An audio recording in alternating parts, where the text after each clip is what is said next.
Hello everyone, जय हिंद दोस्तों। आपका स्वागत है महेंद्राज के ऑफिशियल यूट्यूब चैनल पर। बिल्कुल यार मॉर्निंग हो चुकी है और बिल्कुल आज मॉर्निंग है, जुलाई का फर्स्ट डे है, 1 जुलाई की मॉर्निंग हो चुकी है। यानी एक और नया मंथ और नए हमारे क्या टारगेट्स, एम्स है ना, रिजोल्यूशंस हर मंथ हर वीक हमें लेने चाहिए और उन रिजोल्यूशंस को कंप्लीट करने में पूरा वीक और पूरा दिन, पहले तो रिजोल्यूशन दिन वाइज होने चाहिए, डे वाइज, फिर वीक वाइज और फिर मंथली, है ना। तो बिल्कुल 1 जुलाई में हम आ चुके हैं, तो डियर फटाफट से कनेक्ट हो जाइए। वेरी गुड मॉर्निंग आप सभी को, वेरी गुड मॉर्निंग, जय हिंद सभी को, वेरी गुड मॉर्निंग, है ना। चलिए फटाफट से लिंक को शेयर कर देंगे, फटाफट से लिंक को शेयर कर देंगे जिससे मैक्सिमम से मैक्सिमम कैंडिडेट्स कनेक्ट हो सकें। बहुत ही इंटरेस्टिंग होने वाला है आज का सेशन, है ना। 1 जुलाई बिल्कुल हम आ चुके हैं, तो 1 जुलाई का करंट अफेयर लेकर मैं तैयार हूं। क्या आप भी तैयार हैं? तो चलिए शुरू करते हैं, बढ़ते हैं अपने इंस्पिरेशनल कोट की तरफ। तब तक आप फटाफट से लिंक को शेयर कर दीजिए, फटाफट से लिंक को शेयर कर दीजिए। चलते हैं अपने इंस्पिरेशनल कोट की तरफ। आज का इंस्पिरेशनल कोट क्या कहता है बिल्कुल हम देखेंगे। यार बिल्कुल नेचर के बहुत पास फील करते हैं अगर हम कोई नेचर से, एनवायरमेंट से रिलेटेड कोई पिक्चर, कोई इमेज, कुछ भी देखते हैं तो बहुत ही क्या होता है, पीस फील होता है ना। क्योंकि मैंने बताया ही था भाई, नेचर एक बहुत ही कनेक्टिंग, है ना। चलिए तो फर्स्ट इज, हर नई शुरुआत थोड़ा डराती है। हर नई शुरुआत थोड़ा डराती है और बिल्कुल आज शुरुआत है जुलाई के मंथ की। हर नई शुरुआत थोड़ा डराती है, पर याद रखना सफलता मुश्किलों के पार ही नजर आती है। अगर हम काम कर रहे हैं, अपने एक्शंस ले रहे हैं, तो हमें कोई नहीं रोक सकता सफल होने से, है ना। Action speaks louder than words. कर्मों की ध्वनि शब्दों से ऊंची होती है ना। कर्मों की ध्वनि शब्दों से ऊंची होती है और ये बहुत दूर तक जाती है ना, बहुत दूर तक जाती है। हम अपनी नजर बदल देंगे तो नजारे बदल जाएंगे, अपने देखने का तरीका बदल देंगे तो काम करने के तरीके और हमारे एक्शंस, हमारी सारी चीजें और रिजल्ट्स भी बदल जाएंगे। ठीक है डियर, तो बिल्कुल इसी पॉजिटिव और इंस्पायरिंग मोमेंट के साथ, इंस्पायरिंग पॉजिटिव वाइब्स के साथ फटाफट से शुरू करते हैं आज के सेशन को। फटाफट से लिंक को शेयर कर दीजिए और कनेक्ट हो जाइए। अगर आप कनेक्ट हो चुके हैं तो बहुत ही अच्छी बात है, और अगर अभी तक आपने अपने फ्रेंड्स को एंड अदर दोस्तों को लिंक शेयर नहीं किया है तो शेयर कर दें, उनको भी बुलाकर लाएं और फाइनली सेशन को क्या करें, एंजॉय करें। ठीक है, तो चलिए बिल्कुल हम शुरू करते हैं, बढ़ते हैं अपने किसकी तरफ, सेशन की तरफ, है ना। चलिए फर्स्ट इज डियर, बिल्कुल जो भी आपके फर्स्ट व्यूअर हैं, न्यू व्यूअर हैं डियर, उनको बता दूं, आप सभी को पता है इस सेशन में हम PIB, all India radio, Hindustan times, business standard, the Hindu and other sources से सिलेक्टेड न्यूज कलेक्ट करके कंपाइल की जाती है जो आपके एग्जाम के लिए रिलेवेंट हो। ये सारी मेहनत आपके लिए होती है। अगर आप खुद भी डियर ये सारा काम करेंगे तो काफी टाइम आपका क्या होगा, यहां पर स्पेंड होगा, वो आपका टाइम सेफ हो सके, इस वजह से ये प्रयास किया जाता है कि पीआईबी हो, ऑल इंडिया रेडियो हो, द हिंदू हो, बिजनेस स्टैंडर्ड हो, टाइम्स ऑफ इंडिया हो, सारी न्यूज को कलेक्ट किया जाता है जो आपके एग्जाम के लिए रिलेवेंट हो, जैसा कि आप देख पाते हैं। ठीक है डियर, तो चलिए फटाफट से हम लोग चलते हैं नेक्स्ट स्लाइड पे। सेशन की बात करें, सेशन में क्या क्या कैसे कैसे रहता है, कैसा कंपाइल सेशन होता है। सबसे पहले हम करंट न्यूज का डिस्कशन करते हैं। अप्रॉक्स 10 न्यूज रहती हैं, एवरेज लेकर चलते हैं, ऑन एन एवरेज 10 न्यूज को डिस्कस करते हैं। देन इसके बाद में, न्यूज के बाद में हम लोग स्टैटिक का कुछ पार्ट करते हैं। स्टैटिक का कोई भी पार्ट, गवर्नमेंट की स्कीम हो सकती है, नेशनल पार्क्स हो सकते हैं, कोई भी स्टैटिक का पार्ट हो सकता है। देन उसके बाद में हम लोग लेटेस्ट के जो आपकी न्यूज रही होती हैं पिछले दिनों की, उनसे रिलेटेड एमसीक्यूज डिस्कस करते हैं। 10 एमसीक्यूज करते हैं अपने रिवीजन पर्पज से, और एमसीक्यू करने के बाद हम लोग लास्ट डे क्विज के विनर्स को अनाउंस करते हैं, और विनर अनाउंस करने के बाद टुडे क्विज का क्वेश्चन देखते हैं। तो ये पूरा हम लोगों का कंपाइल्ड सेशन होता है। तो बिल्कुल जो नए व्यूअर हैं बिल्कुल उनको वेलकम है, उनका वेलकम है इस सेशन में, और जो पुराने हैं भाई वो तो सभी जानते ही हैं, बिल्कुल कनेक्ट हैं, है ना, आपका भी वेलकम है। तो चलिए शुरू करते हैं, चलते हैं अपनी फर्स्ट न्यूज की तरफ।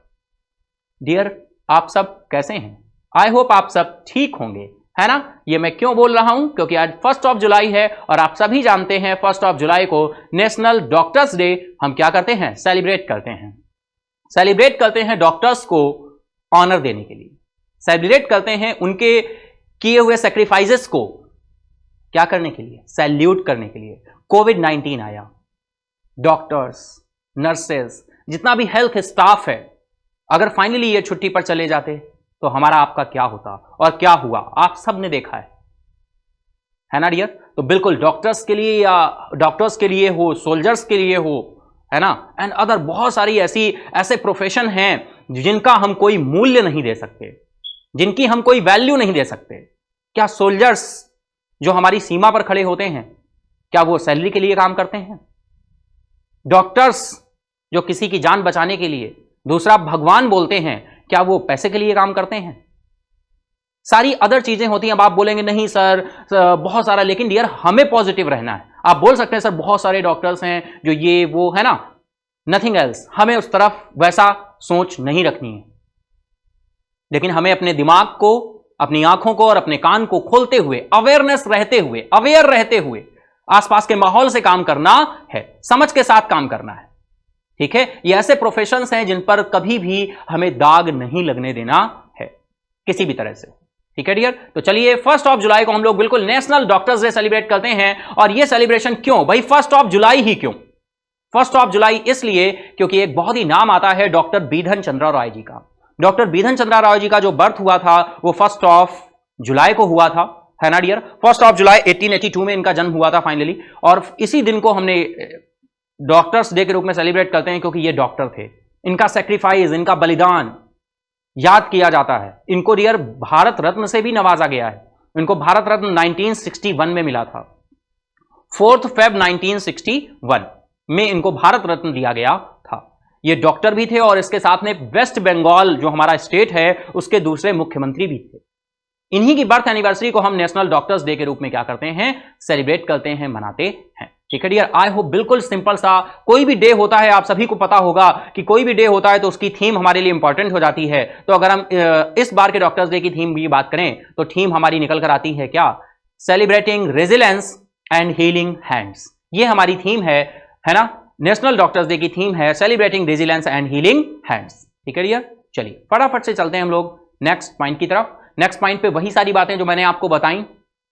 1 जुलाई को national doctors day celebrating on 1 July, memory doctor Bidhan Chandra Roy ji की याद में, है ना। वेस्ट बंगाल के दूसरे मुख्यमंत्री रहे थे। फाइनली 1 जुलाई 1982 को इनका क्या हुआ था, जन्म हुआ था। और फाइनली 1 जुलाई को ही इनकी डेथ हुई थी 1962 में। ठीक है डियर, तो बिल्कुल यहां पर देखिए कनेक्ट करने की हमें जरूरत नहीं है, आप उस तरह से कनेक्ट कर लेंगे। आप बिल्कुल कनेक्ट करेंगे, है ना। 1 जुलाई लिख लीजिएगा भाई, कनेक्ट कर पाएंगे ना, बिल्कुल पूरी तरीके से कर लेंगे, है ना। आप तो बहुत अच्छे हैं भाई, आप तो शेर हैं, है ना, शेर, है ना। 1 जुलाई, तो 1 जुलाई और इधर आपने क्या लिख देना है, नेशनल डॉक्टर्स डे। ठीक है, नेशनल डॉक्टर्स डे। जो भी न्यू ईयर एंड ईयर मैं बता दूं, हमें थ्योरी के पार्ट पे बहुत कम काम करना है। इनोवेटिव और क्रिएटिव तरीके से हमें करंट अफेयर के फैक्ट्स को ऐसे ऐड करते चलना है फिगर के फॉर्म में। 1 जुलाई एंड नेशनल डॉक्टर्स डे हमने यहां पर लिख दिया। यहां पर हमने क्या लिख दिया, थीम लिख दी, थीम। और यहां पर नीचे हम यहां पर थीम को भी लिख देंगे, है ना, celebrating resilience, celebrating resilience and healing hands. ठीक है डियर, इसी तरह से हम कनेक्ट करते हुए चलते हैं। हर न्यूज को फिगर के फॉर्मेट में कनेक्ट करना होगा। मैं कनेक्ट करके आपको सिखाता हूं और आपको यही कनेक्ट करना सीखना है। ठीक है डियर, चलिए फटाफट से चलते हैं नेक्स्ट स्लाइड पे। बिल्कुल हम लोग यहां पर देख चुके हैं, डिस्कस कर चुके हैं। नेक्स्ट डेज अगर हम बात करें डियर, बिल्कुल 4 Feb 1961 को इन्हें भारत का सर्वोच्च नागरिक सम्मान भारत रत्न से नवाजा गया। उन्होंने लोगों के लिए अपना जीवन बलिदान कर दिया, बड़ी संख्या में लोगों की मदद की, लाखों लोगों को प्रेरित किया। और उनकी एक और इंटरेस्टिंग फैक्ट है भाई, महात्मा गांधी के निजी चिकित्सक के रूप में भी इन्होंने क्या किया है, काम किया है। ठीक है डियर, तो ये हमारी आज की फर्स्ट न्यूज थी। चलते हैं नेक्स्ट न्यूज की तरफ। नेक्स्ट न्यूज आ रही है अपॉइंटमेंट से। अनुराग वर्मा जी का अपॉइंटमेंट हुआ है, न्यू चीफ सेक्रेटरी बने हैं। ये कहां के, पंजाब के। पंजाब के न्यू चीफ सेक्रेटरी बने हैं, चीफ सेक्रेटरी ऑफ पंजाब। ठीक है, चलिए कनेक्ट करते हैं। कैसे कनेक्ट करेंगे भाई, डायरेक्टली इनका नाम लिख देंगे, Anurag Verma. Anurag Verma appointed, Anurag Verma appointed chief secretary of Punjab,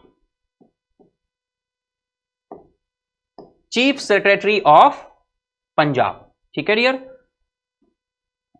1 second, chief secretary of Punjab. ठीक है डियर, आई होप बिल्कुल इसी तरह से आप कनेक्ट करते चलेंगे। देखिए मैं सिखाता चलता हूं, बताता चलता हूं आपको, है ना। New chief secretary of Punjab, ये आपके चीफ सेक्रेटरी बने हैं, अपॉइंट हुए हैं एज अ, कहां के लिए, पंजाब के लिए। ठीक है, 1993 बैच के ये आईएएस ऑफिसर हैं, आईएएस अधिकारी हैं। ये आपसे बैच नहीं पूछा जाएगा, एज अ इंफॉर्मेशन बस दिया गया है। आपको केवल इतना ध्यान रखना है, अनुराग वर्मा जी का क्या है, अपॉइंटमेंट है, कहां पर, चीफ सेक्रेटरी ऑफ पंजाब, के चीफ सेक्रेटरी बने हैं। ये इतना केवल आपको ध्यान रखना है, ठीक है डियर। अनुराग वर्मा जो राज्य के गृह सचिव के रूप में कार्यरत हैं, 1989 बैच के आईएएस अधिकारी है ना, 1989 के जो बैच अधिकारी हैं उनको इन्होंने रिप्लेस किया। भाई ये भी इंपॉर्टेंट हो जाता है, रिप्लेस किसको किया, इनसे पहले इस पद पर कौन था। तो इनसे पहले यहां पर आईएएस अधिकारी थे जिनका नाम है वीके जांजुआ, वीके जांजुआ, ठीक है डियर, वीके जांजुआ। तो ये अपॉइंटमेंट वाले लिए इंपॉर्टेंट हो जाएगा, रिप्लेस किया है वीके जांजुआ को। और बहुत ज्यादा डिटेल में हमें यहां पर जाने की जरूरत नहीं है, टू द पॉइंट सारी चीजें हमें कनेक्ट करनी है, ठीक है डियर। आई होप बिल्कुल इतना क्लियर होगा। इसी के साथ हम लोग चलते हैं नेक्स्ट इज, नेक्स्ट न्यूज आ रही है बिल्कुल डियर, इंडियन ऑरिजिन। जैसे ही इंडियन ऑरिजिन कहीं पर भी आता है हमारे लिए बहुत ही इंपॉर्टेंट हो जाता है। और यहां पर इंडियन ऑरिजिन से क्या आ रहा है भाई, यहां पर एक विशेषज्ञ हैं, उपग्रह विशेषज्ञ हैं, सैटेलाइट एक्सपर्ट हैं जो कि इंडियन ऑरिजिन है और इनका नाम है आरती होल्ला मैनी। आरती होल्ला मैनी जी का अपॉइंटमेंट हुआ है निदेशक के रूप में, एज अ डायरेक्टर के रूप में ये क्या की गई हैं, अपॉइंट की गई हैं और भारत का नाम गर्व के साथ क्या कर रही हैं, ऊंचा करने का काम कर रही हैं। आरती होल्ला मैनी हैं, इंडियन ऑरिजिन से बिलोंग करती हैं, सैटेलाइट एक्सपर्ट हैं आरती होल्ला मैनी। अपॉइंटमेंट हुआ है यूएन आउटर स्पेस अफेयर्स में, यूएन आउटर स्पेस अफेयर्स में एज अ डायरेक्टर के रूप में इनको अपॉइंट किया गया है। और ये अपॉइंटमेंट यूनाइटेड नेशन की तरफ से निकल कर आया है, एंटोनियो गुटेरेस के द्वारा इनका अपॉइंटमेंट किया गया है। तो अपने आप में बहुत ही इंपॉर्टेंट पॉइंट है, कहीं ना कहीं एग्जाम में आपको जरूर देखने को मिलेगा, ये डायरेक्टली अपॉइंटमेंट आपके एग्जाम में पूछा जाएगा। इंडियन ऑरिजिन या कोई भी अपॉइंटमेंट होता है बहुत ही इंपॉर्टेंट होता है, लेकिन जब इंडियन ऑरिजिन हो जाता है, ऑल ओवर वर्ल्ड लेवल पर हो जाता है, तो और भी इंपॉर्टेंट हो जाता है। चलिए डियर कनेक्ट करते हैं फटाफट से, है ना। तो कैसे कनेक्ट करेंगे भाई, सबसे पहले तो आरती होल्ला मैनी, तो सबसे पहले इनका नेम हम लिख लेंगे, है ना, आरती होल्ला मैनी। ऐसे आप अपनी नोटबुक में, कॉपी में, डायरी में, जहां भी आप लिख रहे हैं डियर, ऐसे ही कनेक्ट करते चलेंगे। आरती होल्ला मैनी, है ना, नेम लिख लिया आपने। एज अ अपॉइंटमेंट है तो यहां पर एरो के ऊपर आपको लिख लेना है अपॉइंटमेंट, अपॉइंटमेंट, है ना। और ये अपॉइंटमेंट किसके द्वारा, यूएन के द्वारा किया गया है, यूनाइटेड नेशन के द्वारा किया गया। यूनाइटेड नेशन के जो सेक्रेटरी हैं एंटोनियो गुटेरेस, उनके द्वारा किया गया है, एंटोनियो गुटेरेस, ठीक है डियर। और संयुक्त राष्ट्र दिवस, यूनाइटेड नेशन डे हम कब मनाते हैं, फटाफट से बताएंगे कमेंट बॉक्स में, है ना। यूनाइटेड नेशन डे हम लोग कब मनाते हैं, बिल्कुल अक्टूबर का कौन सा डे है ना। टाइप करते जाएंगे, इससे आपका बहुत ही अच्छा रिवीजन होता जाता है। आई होप बिल्कुल आप टाइप करेंगे, है ना, टाइप करिए फटाफट से। तो बिल्कुल, तो डियर एंटोनियो गुटेरेस ने उनको अपॉइंट किया है, आरती होल्ला मैनी जी को अपॉइंटमेंट है ना। और ये अपॉइंटमेंट कहां पर है डियर, UNOOSA। भाई ये जो एब्रीविएशन है, बिल्कुल इसका फुल फॉर्म आपको ध्यान रखना पड़ेगा।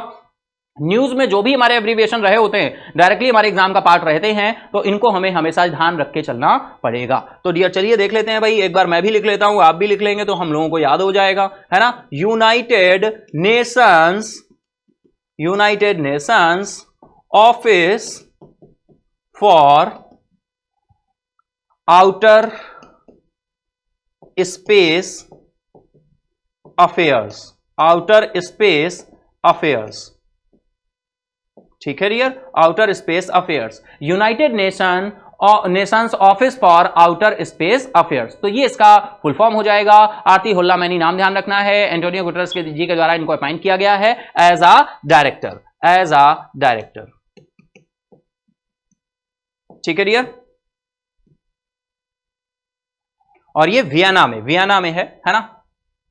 चलिए इसी के साथ चलते हैं नेक्स्ट पॉइंट पे। नेक्स्ट बात करें तो आरती होल्ला मैनी इटली की सिमोनिटा डी पिप्पो की जगह लेंगी, यानी इन्होंने रिप्लेस किसे किया है भाई, उसी फिगर में आप वहां पर कर लीजिएगा। मैं नेक्स्ट स्लाइड पे आ गया हूं तो मैं यहां लिख देता हूं, रिप्लेस्ड किसे किया है, रिप्लेस इन्होंने किया है सिमोनिटा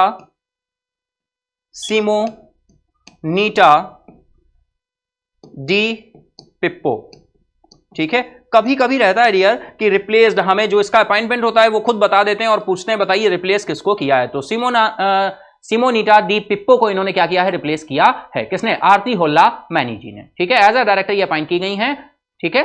चलिए चलते हैं डियर नेक्स्ट न्यूज आ रही है बिल्कुल आरबीआई से, और यहां पर बात हो रही है GNPA। अब ये GNPA क्या है, फटाफट से आप लोग कमेंट बॉक्स में इसका फुल फॉर्म बताएंगे। और बिल्कुल यूनाइटेड नेशन डे मैंने पूछा था, संयुक्त राष्ट्र दिवस, तो संयुक्त राष्ट्र दिवस हम कब मनाते हैं भाई, 24 अक्टूबर, है ना।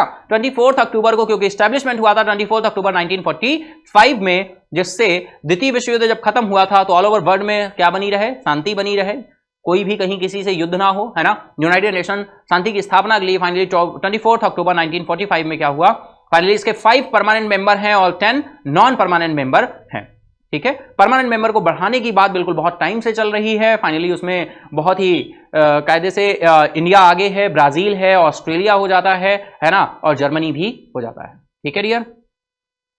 चलिए, तो आरबीआई की से न्यूज आ रही है, क्या बोल रहे हैं भाई, आरबीआई ने इंफॉर्म किया है कि जो जीएनपीए रेशियो है वो शेड्यूल कॉमर्शियल बैंक का, हम बात करें लेटेस्ट 10 सालों में सबसे निम्नतम स्तर पर आया है। तो सबसे पहले तो ये बताइए, ये जो रेशियो निम्नतम स्तर पर आया है, ये रेशियो निम्नतम स्तर पर आना अच्छा है या बुरा।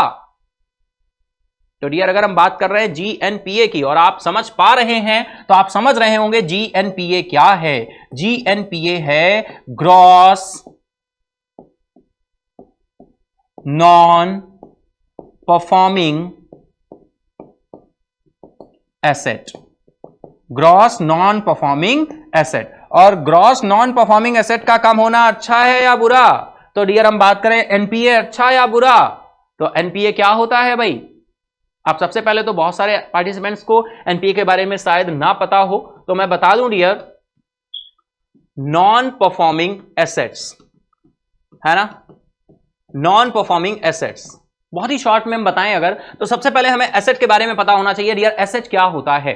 एसेट, जैसे कहीं भी आप जा रहे हैं, आप कहीं क्लास करने गए, आप कहीं घर से गए, आप अपनी बाइक से गए, तो आपकी बाइक आपका क्या है, एसेट है ना। अगर आप फ्रेंड की बाइक से गए तो फ्रेंड, एसेट किसका, फ्रेंड का, लेकिन लायबिलिटी किसकी, आपकी, क्योंकि आप एज इट इज ऐसी ही कंडीशन में फ्रेंड को बाइक को क्या करोगे, रिटर्न करोगे, वापस करोगे। ऐसा एग्जांपल लेते हैं, आप बैंक गए और बैंक में आपने डिपॉजिट किया, तो जो आपका डिपॉजिट है, जो आपने डिपॉजिट किया, मान लेते हैं कुछ देर के लिए आपने 5000 रुपए डिपॉजिट किए, तो जब 5000 डिपॉजिट किए तो ये 5000 जो डिपॉजिट है ये आपका क्या है, एसेट है या लायबिलिटी। तो डियर, ये क्या है, एसेट है। किसका, आपका, क्योंकि डिपॉजिट किसने किया है, आपने। लायबल इसके लिए कौन है, बैंक। क्यों, जब आप चाहेंगे तब आप विड्रॉ करेंगे। बैंक क्या विड्रॉ देने से मना कर सकता है, नहीं कर सकता, बिल्कुल नहीं कर सकता। जब आप चाहेंगे तो आप विड्रॉ करने जाएंगे और बैंक को विड्रॉ देना पड़ेगा। तो यहां पर लायबिलिटी किसकी, बैंक की, एसेट किसका, आपका। लेकिन यही कंडीशन अगर हम रिवर्स कर दें कि आपने लिया लोन, तो जब आपने लिया लोन तो अब एसेट किसका, बैंक का, लेकिन लोन को विद इंटरेस्ट कौन पे करेगा, आप पे करेंगे। तो अब लायबिलिटी किसकी हो गई, आपकी। आई होप आप समझ गए होंगे कि एसेट और लायबिलिटी की कंडीशन क्या होती है। क्लियर है इतना, आई होप बिल्कुल क्लियर होगा। अगर क्लियर है तो फटाफट से यहां पर यस लिख दीजिए कमेंट बॉक्स में, फटाफट से यस लिख दीजिए, मैं समझ जाऊंगा कि आपको क्लियर हो गया है ना। कमेंट बॉक्स देखकर मैं समझ जाऊंगा, जब भी मैं कमेंट बॉक्स देखूंगा मैं समझ जाऊंगा कि आपको बिल्कुल क्लियर हुआ है। क्लियर, तो एसेट आपने बैंक में डिपॉजिट किया या बैंक ने आपको दिया लोन। अब लोन दिया, लोन बैंक ने क्यों दिया है, फ्री में तो दिया नहीं है, विद इंटरेस्ट उसे वापस आएगा। तो बैंक के द्वारा दिया गया लोन बैंक के लिए क्या है, एसेट। और एसेट विद इंटरेस्ट वापस आएगा, लोन वापस आएगा, तो बैंक के लिए वो एसेट कैसा होता है, परफॉर्मिंग एसेट। कैसा एसेट होता है, परफॉर्मिंग। लेकिन जब यही लोन वापस नहीं आता, बैंक के द्वारा दिया गया लोन जब प्रिंसिपल विद इंटरेस्ट वापस नहीं आता, तो हम उसे क्या बोल देते हैं, नॉन परफॉर्मिंग। क्या बोल देते हैं, नॉन परफॉर्मिंग। यानी वो कैसा हो गया, नॉन परफॉर्मिंग। जैसे डियर घर पे बात करें, क्या हम लोग जब थोड़े से छोटे थे, स्कूल में वगैरह होते थे, तो पापा क्या बोलते थे, बस इधर उधर घूमते रहना, पढ़ना लिखना कुछ नहीं, सारा पैसा पढ़ाई लिखाई का बर्बाद कर देना। यानी मतलब क्या था उनका, कि जो भी पैसा खर्च हो रहा है वो कैसा हो जाएगा, नॉन परफॉर्मिंग एसेट हो जाएगा। तुम कैसे हो, है ना, ऐसे ही घूमा करते हो, कोई काम नहीं करते हो, है ना। वर्ड्स अब मैं यूज नहीं करूंगा जो बोले जाते थे हम लोगों को, है ना, बिल्कुल आप सभी को याद होंगे। तो वो वर्ड्स जब बोले जाते थे तो उसका मतलब क्या होता था कि हम बिल्कुल क्या हैं, नकारे हैं, कोई काम नहीं करते हैं, बदमाश हैं, है ना, बिल्कुल इस तरह से। तो हम परफॉर्मिंग एसेट कब होंगे, जब हम पढ़ाई करेंगे, अच्छे मार्क्स लाएंगे, है ना। पेरेंट्स को क्या डर होता था, कहीं फेल ना हो जाए, है ना, अच्छे नंबर ना, कहीं कम नंबर ना आ जाए, है ना। ग्रोथ के लिए क्या होते थे, बिल्कुल होते थे। तो इसी तरह से हम परफॉर्मिंग एसेट कब होंगे, जब हम ग्रो करेंगे। बैंक के द्वारा दिया गया लोन परफॉर्मिंग एसेट कब होगा, जब वो प्रिंसिपल विद इंटरेस्ट वापस आएगा। तो बैंक के द्वारा दिए गए लोन जो प्रिंसिपल विद इंटरेस्ट वापस नहीं आते, उन्हीं को हम क्या बोल देते हैं, नॉन परफॉर्मिंग एसेट। लेकिन अगर इनका परसेंटेज बहुत ज्यादा बढ़ने लगे तो बहुत ही चिंता की बात हो जाएगी। और डियर अगर हम बात करें 2008 के बाद से, बैंकों की हालत बहुत अधिक खराब हो गई। क्यों? एनपीए की वजह से, क्योंकि बैंकों के द्वारा दिए गए लोन बहुत ज्यादा क्या होने लगे, एनपीए बहुत अधिक बढ़ गया। अब ये एनपीए होता कब है डियर? जब भी जो कोई लोन दिया जाता है उसकी इंस्टॉलमेंट जब वापस आनी होती है तो ड्यू डेट निकलने के बाद, ड्यू डेट निकलने के बाद 90 डेज क्या हो गए, ओवर ड्यू हो गए। ड्यू डेट पास ऑन होने के बाद 90 डेज जब लोन क्या हो जाता है, over due, 90 days over due हो जाता है तो उसे हम एनपीए बोल देते हैं, उसे हम एनपीए बोल देते हैं। ठीक है कि ये भैया एनपीए हो गया, रेड सिग्नल हो गया, यहां पर कोई हमें रिटर्न नहीं आ रहा है, तो इसे एनपीए की कैटेगरी में रख दिया। ये 90 डेज का जो कॉन्सेप्ट है ये कहीं किसी एक्ट में नहीं मेंशन है, कोई हार्ड एंड फास्ट रूल नहीं है, लेकिन बैंकों ने और फाइनेंशियल इंस्टीट्यूशंस ने यहां पर एक ये रूल बना लिया, एक कंडीशन बना ली कि भाई 90 डेज तक अगर नहीं आएगा तो हर फाइनेंशियल इंस्टीट्यूशन उस दिए गए लोन को, उस दिए गए एसेट को क्या बोल देता था, नॉन परफॉर्मिंग एसेट, और उसकी रिकवरी के लिए जो भी बहुत सारी चीजें हैं वो करते रहते थे। तो ये वो डिटेल्स हम बिल्कुल टॉपिक में देखते हैं वो सारी चीजों को, है ना। यहां पर हम करंट की न्यूज की बात करें तो केवल इतना आपको ध्यान रखना है कि 10 साल के सबसे निम्नतम स्तर यानी 3.9% पर आ गया है। तो ये अच्छी खबर है कि बुरी खबर? तो ये डियर गुड न्यूज है। ये कैसी खबर है? अच्छी खबर है। आरबीआई की तरफ से आई है, आरबीआई ने इन्फॉर्म किया है कि जो जीएनपीए रेशियो है वो शेड्यूल कॉमर्शियल बैंक का 10 साल के सबसे निम्नतम स्तर पर आ गया है, 3.9% पर आ गया है। मार्च 2013 तक का फाइनली इन्होंने ये डेटा निकाल कर दिया है। ठीक है डियर, चलिए कैसे पॉइंट्स बनेंगे, कैसे हम कनेक्ट करेंगे, तो फटाफट से देखते हैं भाई। एक तरफ हम लिख लेंगे आरबीआई और फाइनली क्या लिख लेंगे हम, GNPA last 10 years, last 10 years, और कितना बोला है, 3.9%, है ना। और किसके लिए डियर? शेड्यूल्ड कॉमर्शियल बैंक्स के लिए। शेड्यूल्ड कॉमर्शियल बैंक का जो जीएनपीए रेशियो है, जीएनपीए रेशियो किसका, GNPA ratio of scheduled commercial bank, GNPA ratio of scheduled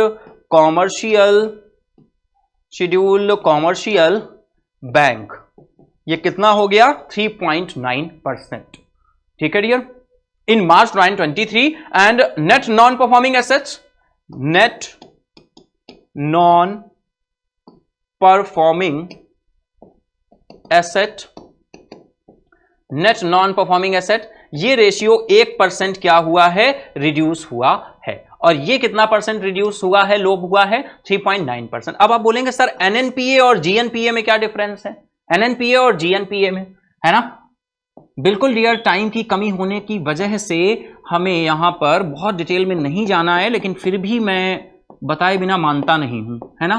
भले ही सेशन थोड़ा सा क्या हो जाए, लेंथी हो जाए, ये मेरी क्या है, अब इसे बुरी आदत ही मैं मानता हूं, है ना। सेशन क्या हो जाता है, लेंथी हो जाता है। चलिए, नेट एनपीए डियर कब बोलते हैं, जब हम ग्रॉस एनपीए से प्रोविजन को क्या कर देते हैं, लेस कर देते हैं। अब आप बोलेंगे सर ये ग्रॉस एनपीए प्रोविजन क्या, भैया बहुत ही सिंपल सा देख लो। हम लोग जब कहीं भी ट्रैवल करने जा रहे होते हैं तो पेरेंट्स हमारे बहुत ही क्या हो जाते हैं, चिंता में आ जाते हैं, कैसे जाएगा, कहीं कोई परेशानी ना हो रास्ते में। क्या बोलते हैं पेरेंट्स, पापा क्या बोलते हैं, सारे पैसे वॉलेट में ही मत रखना, 2 जगह रखना, है ना। वॉलेट में कुछ पैसे रखो और इसके अलावा अदर जगह रखो। तुम बोलोगे अरे एटीएम है, एटीएम भी वॉलेट में है, अगर वॉलेट गायब हो गया तो आप कैशलेस हो जाएंगे, और कैशलेस हो गए तो एटीएम लेस भी हो जाएंगे, फिर चाहे ऑनलाइन हो या ऑफलाइन, फिर तो यही करना पड़ेगा, दे दे रे दाता, दाता के नाम पे दे दे, है ना, क्योंकि हमें घर पहुंचना होगा, है ना। बिल्कुल, तो नेट एनपीए होता है जब ग्रॉस एनपीए से प्रोविजन को लेस कर दे। कैसे, ऐसा एग्जांपल लिया मैंने कि आपने अपने वॉलेट में कितने रुपए रखे थे, वॉलेट में आपने डियर रखे थे 5,000 रुपए आपने अपने वॉलेट में रखे थे। कितने रखे थे, 5,000। क्लियर है इतनी बात, वॉलेट में कितने थे, 5,000 रुपए। पापा ने बोला और अदर भी रख लेना, तो अदर तुमने कितने रख लिए, अदर जगह तुमने 2,000 रुपए और रख लिए। ठीक है, अदर जगह तुमने 2,000 रुपए और रख लिए। अब हुआ क्या भाई, भगवान ना करे ऐसा हो, ऐसा हुआ कि वॉलेट कहीं गुम हो गया। अब वॉलेट गुम हो गया तो डियर अगर हम बात करें ग्रॉस एनपीए, तो तुम्हारा नुकसान कितने का, 5,000 का। तुम्हारा नुकसान कितने का, 5,000 का। तो ग्रॉस एनपीए कितना हुआ, 5,000।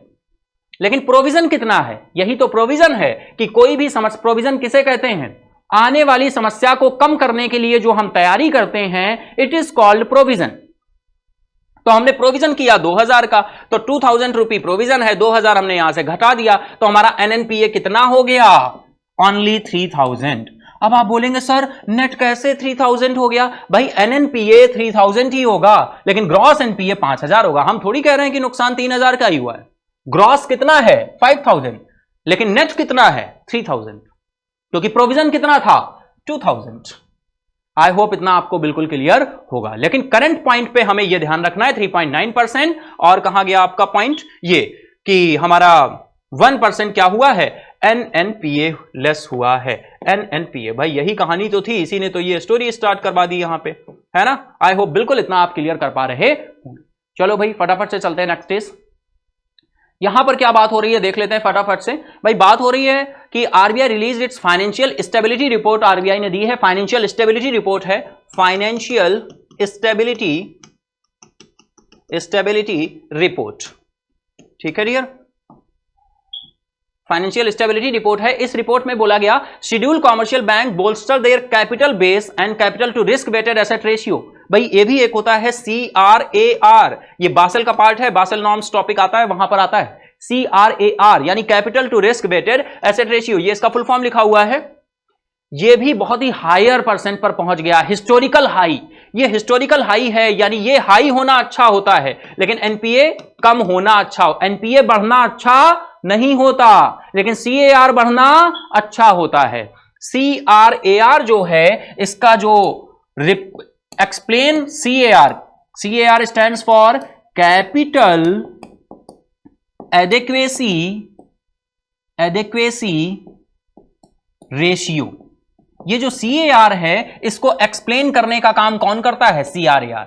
अब CRAR क्या है थोड़ा शॉर्ट में देखेंगे। बैंक की कुछ होगी कैपिटल, उस कैपिटल पर कुछ होगी रिस्क। भाई कैपिटल पर रिस्क कैसी होगी? लॉस होगा, नुकसान होगा, है ना। जो बैंक की है कैपिटल उस पर होगी कुछ रिस्क, रिस्क का कुछ होगा वेट, वेट का जो एसेट रेशियो निकल कर आएगा उसी को हम क्या बोलते हैं? CAR ratio. यानी CAR रेशियो अगर बासेल थर्ड नॉर्म्स में बोले तो कितना परसेंट बोला गया है? 11.50% मेंटेन करने को बोला है डियर। बासेल में ये आता है, बासेल सेकंड नॉर्म्स में 9% था, और यहां पर बासेल थर्ड नॉर्म्स में कितना है? 11.50% है, जिसे हमने जनवरी 2023 से फॉलो करना शुरू कर दिया है। ठीक है, तो ये अपने हाइयर परसेंटेज पर पहुंच गया, कितने परसेंट पे? 17.1% पे। तो ये पॉइंट आपको बिल्कुल ही ध्यान रखना होगा, 17.1%। And common equity tier first capital ratio at 13.9% in the मार्च,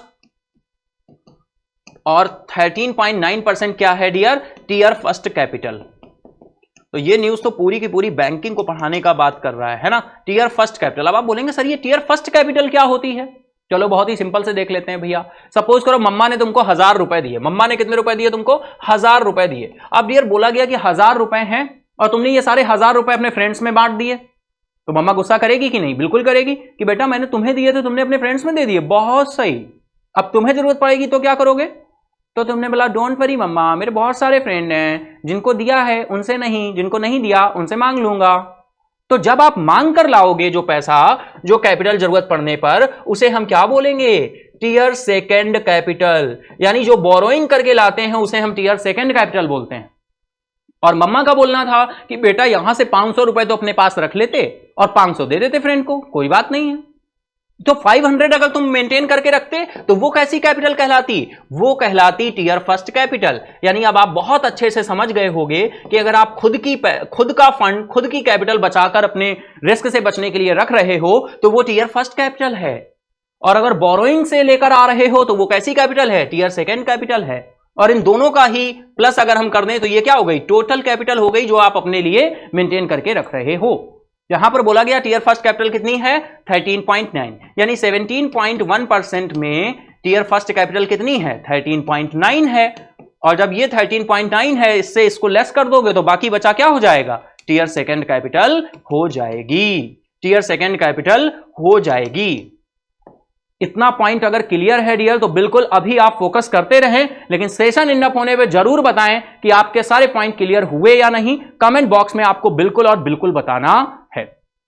अगर एक एक पॉइंट क्लियर हो रहा है तो बिल्कुल कमेंट बॉक्स में बताना है कि यस सर बिल्कुल बहुत अच्छे तरह से क्लियर हुआ है ना? कमेंट बॉक्स में बताना है जिससे मुझे भी पता चले कि जो मैं सिखा रहा हूं या जो मैं बता रहा हूं वो आप समझ भी पा रहे हैं या नहीं, या बस राम कथा चल रही है चलने दो, है ना, क्या हो रहा है होने दो, ऊपर से जा रहा है जाने दो। ऐसा नहीं होगा, एक भी पॉइंट स्किप नहीं होना चाहिए, क्रिस्टल क्लियर होना चाहिए। ठीक है डियर, यही कोशिश है, क्योंकि इस कोशिश में मेहनत लगती है, टाइम लगता है, तो वो टाइम और मेहनत खाली नहीं जाना चाहिए, वो आप तक पहुंचना चाहिए।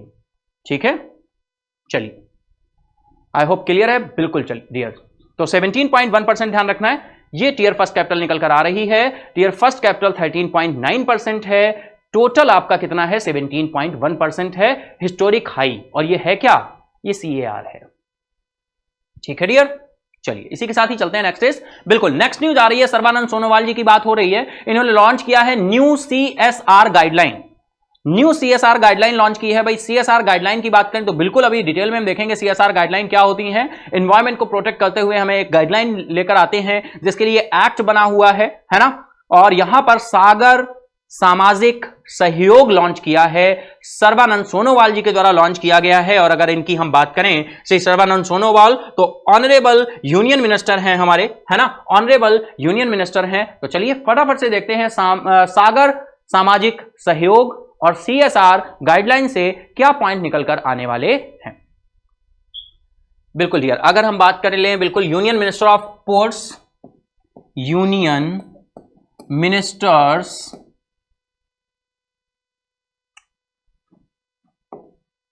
जल्दी का काम शैतान का, है ना, बिल्कुल, तो इस वजह से बहुत ही, चलिए union minister of ports, union minister of ports, shipping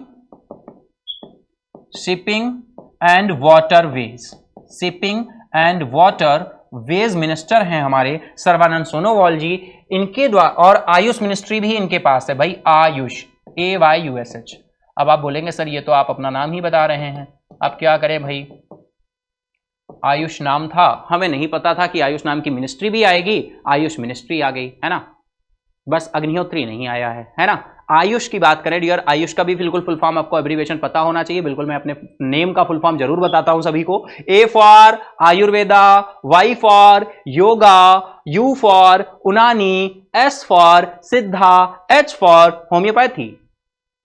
ठीक है, तो union minister of port, shipping and waterways और आयुष मिनिस्ट्री सर्बानंद सोनोवाल जी के पास है। और सर्बानंद सोनोवाल जी ने अभी हाल ही में इंट्रोड्यूस किया है new CSR guidelines, CSR guidelines, इनको नाम दिया है क्या, सागर सामाजिक सहयोग। ठीक है, सागर सामाजिक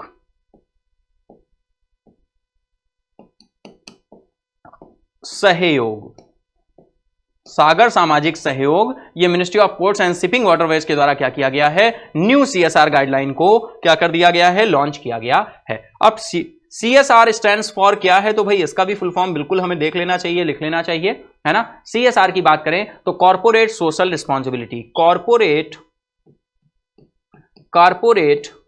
social responsibility, corporate social responsibility. ठीक है डियर, कॉर्पोरेट सोशल रिस्पॉन्सिबिलिटी।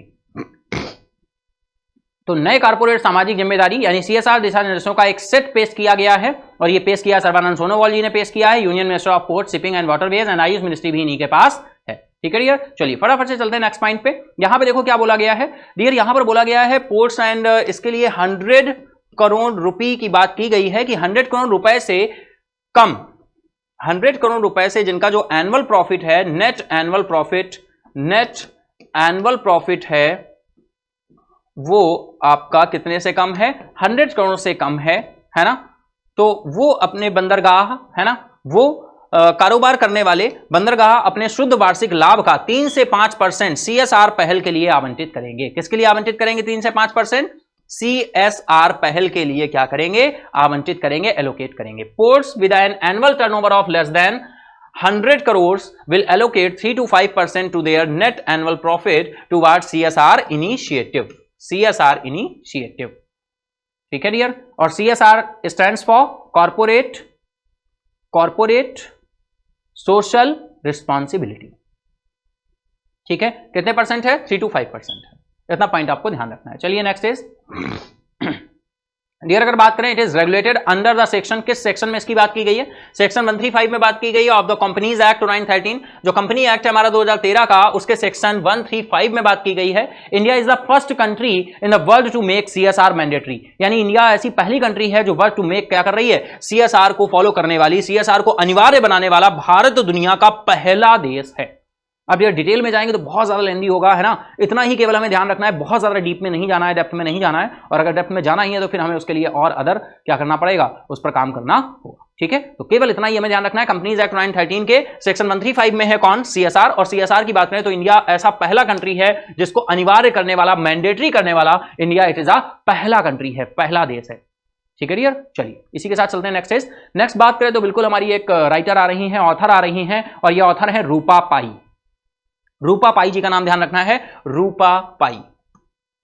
रूपा पाई, रूपा पाई जी की बात करें तो ये भारतीय लेखिका रूपा पाई हैं, जिन्होंने एक बुक लिखी हुई है, नामक नई पुस्तक लिखी है, द योग सूत्र फॉर चिल्ड्रन। द योगा सूत्र फॉर चिल्ड्रन, ठीक है डियर। तो कैसे कनेक्ट करोगे भाई, द योगा सूत्र फॉर चिल्ड्रन, फॉर चिल्ड्रन। तो बहुत अच्छी पहल है, बहुत अच्छा इनका ये कृति है जो उन्होंने लिखी है, जिससे बच्चों तक योग सूत्र पहुंच सकें, उनकी पावर्स की, उनके इंपॉर्टेंस को वो समझ सकें, ठीक है। तो नाम हमें ध्यान रखना है क्या है, रूपा पाई, ठीक है। तो बिल्कुल हमको यहां पर लिख देना है रूपा पाई, इनका नेम लिख देना है, नाम आपको ध्यान रखना है रूपा पाई जी का। आ न्यू बुक टाइटल है द योगा सूत्र for children by Indian author Rupa pi, was published by, किसके द्वारा पब्लिश किया गया है डियर, ये पब्लिश किया गया है आपका हैचेट इंडिया द्वारा। किसके द्वारा, हैचेट इंडिया द्वारा। तो ये भी पूछा जाता है कभी कभी किस प्रकाशन के द्वारा किया गया है, बहुत ज्यादा जब डिटेल में क्वेश्चन आता है तब ये पूछते हैं, वैसे इतना इंपॉर्टेंट नहीं होता है। हैचेट इंडिया, ठीक है डियर, हैचेट इंडिया। और ये डियर जो है कब लॉन्चिंग हुई है इसकी, 27 जून को, 27 जून को, ठीक है।